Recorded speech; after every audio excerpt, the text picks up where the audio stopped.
What is going on, guys? Welcome back to Ultimate Spider-Man issue 44. Now, if you're only just joining us, which I find that pretty hard to believe since we're on issue 44, but if you are only just joining us, we are reviewing every single Ultimate Spider-Man comic from issue 1 all the way up to issue 133 and beyond. And in the previous issue, towards the end, we saw Spider-Man falling out of the X-Men jet to his death. Now, some of you guys were kind of like, wait a minute, Rango, can't he just make like a web parachute or something like that?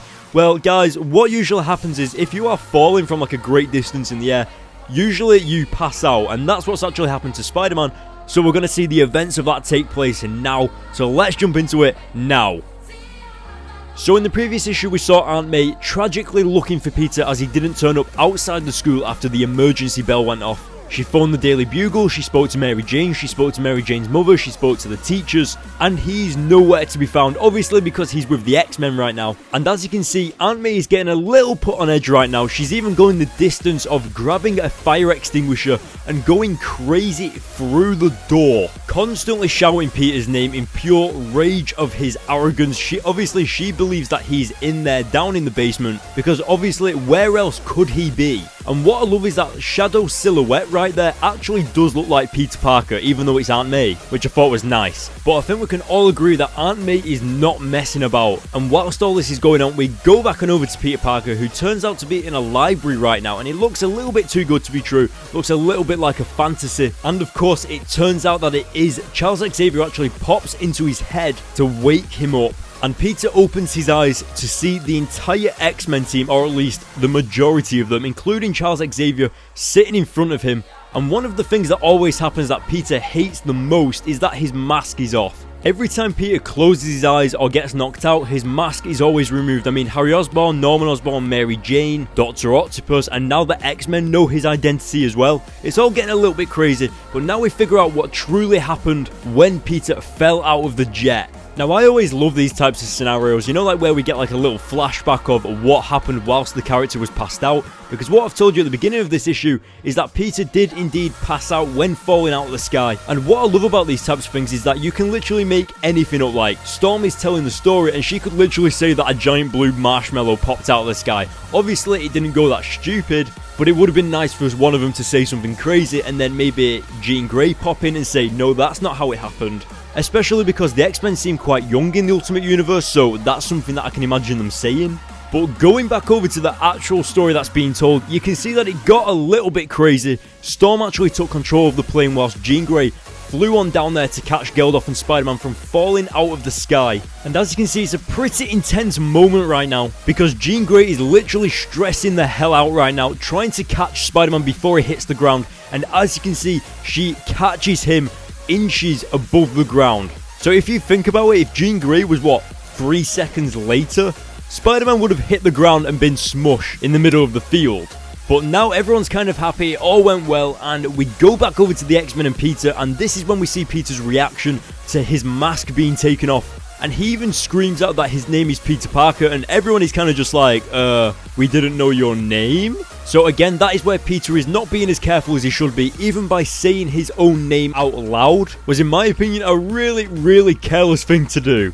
And speaking about carelessness with Peter, Aunt May is snooping around his basement right now, trying to get onto his computer, and obviously it's password protected, so I have to give Peter props for that, but he does actually manage to leave a lens from his Spider-Man mask lying around on the desk. Now, obviously Aunt May doesn't see it, she doesn't really think anything of it, but if you did put 2 and 2 together, then that's a pretty major thing to leave lying around. Now, moving onwards throughout the issue, we go on over to a little bit more of Gildo's side and the reason that he's kind of like a mutant but not a mutant. And it turns out that even Cerebro can't figure out whether Gildo is a mutant or a human. And the reason for this is because before Gildo was born, whilst he was still in the womb of his mother, obviously he was being born as a human, there was no mutant genes in there, and someone actually injected those genes into him whilst he was still in his mother's stomach.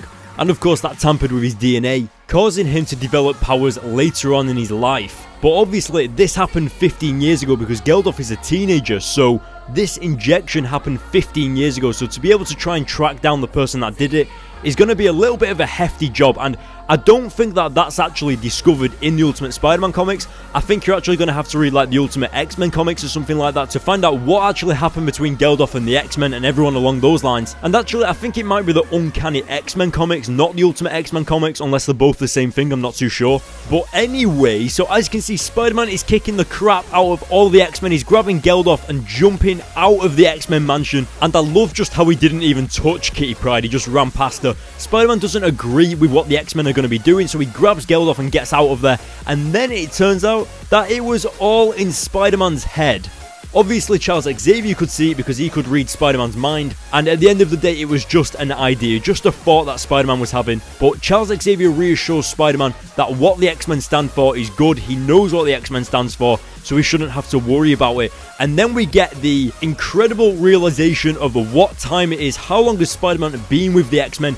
Now, Aunt May has already been frantically looking for Peter all day, so for him to turn up late at night is going to get him into some serious trouble. And the issue actually ends with Aunt May saying, "We need to talk." Now, to be honest, guys, I can't quite remember what happens in the next issue, so I'm going to have to go and read that. If I had to take a guess, I actually think that Peter said he was at the library or something like that. I'm not too sure, but I think that's what his excuse is. But obviously, we'll find out in the next issue, so you can look forward to that. And now, guys, it is that part of the video where I ask you guys to let me know what you thought in the comments section below. I'm going to be giving this issue an 8 out of 10. I loved how Aunt May was really getting aggressive with Peter, thinking that he was still down in his basement, because obviously skipping school is a serious thing, especially because she had to talk to one of his teachers on the phone, and of course just the fact that he's been missing all day is a serious thing. Something that I actually found really interesting as well was how they kind of put Charles Xavier in Spider-Man's head. You know, like how he started off in the library and then he was thinking about punching all of the X-Men and getting out of there, and Charles Xavier was still stood there in his head. And I love that integration between the two characters, and I thought that was awesome.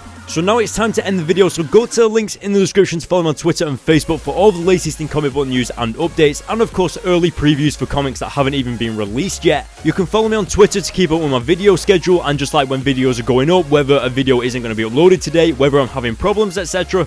And of course, if you want to know what I'm doing in my free time when I'm not editing these videos, then you can follow me on Instagram by going to the links in the description. And last but not least, hit the subscribe button and hit the like button for more, and I will see you all in my next video.